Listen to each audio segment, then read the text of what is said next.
Hey, listen, if you don't want to be happier, please do not subscribe to this channel. But if you're interested in more joy, check out this clip. There's experiences of our own earthly fathers where we can gripe at things and give thanks for things. There's experiences of the popes where we can gripe at things, give thanks for things. It seems like with each pope and the more media coverage they get and more controversy in the church, the more that list grows. But at the same time, like our Heavenly Father wills that there be an authority structure. Absolutely. And this is one of the things that people, I think, hate about earthly biological fathers, is that there's a particular authority, power that they're not bad words. No. That's right. That's right. That we should activate and rejoice in.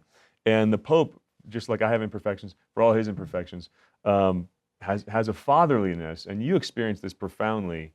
And I want you to share a story about Iraq and what he did there. Well, Chris, I think what you're saying is really important. Is we can have opinions about the Holy Father and be that, but he's still our Father. You know, that he's still our Father. And one of the things that... And if I gripe, I have to gripe as if I'm griping about a father with some respect. Right, and that's just it, is that you are a son, and he deserves that respect. Over the years, I've heard many people say, you know, my father was a bad father, whatever. Rarely do I hear sons and daughters say, I wasn't a very good son. I wasn't a very good daughter, right? Well, that's impossible. We blame it on him.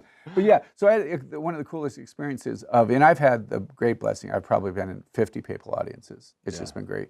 But we're working with a university in Iraq that wants to start a Catholic university, and they came to Franciscan University, and we said, yeah, I'm all about that. So the Archbishop there invited me to come with the Holy Father's visit. And it was just the coolest thing. There was this one town near where we were called Mosul, Iraq, and ISIS went in there and just destroyed the city and destroyed the people. What they did was just horrendous. Yeah. They destroyed this one church, and this one leader of ISIS, you know, boldly stands in this church where the altar was and says, you know, we're going to bring the head of the Pope here.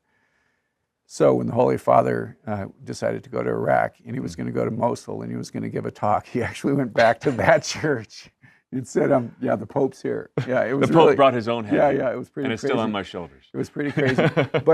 but again, they had a closing mass in this outdoor stadium in Iraq, in Erbil, and when the Holy Father came in, and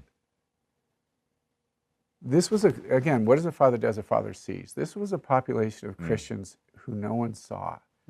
And for the Holy Father, for their Pope, to be able to come to them and visit them and see them and be with them and pray with them and worship with them and suffer with them and cry with them. Again, it was one of the most moving experiences to be with a Pope that I've ever had.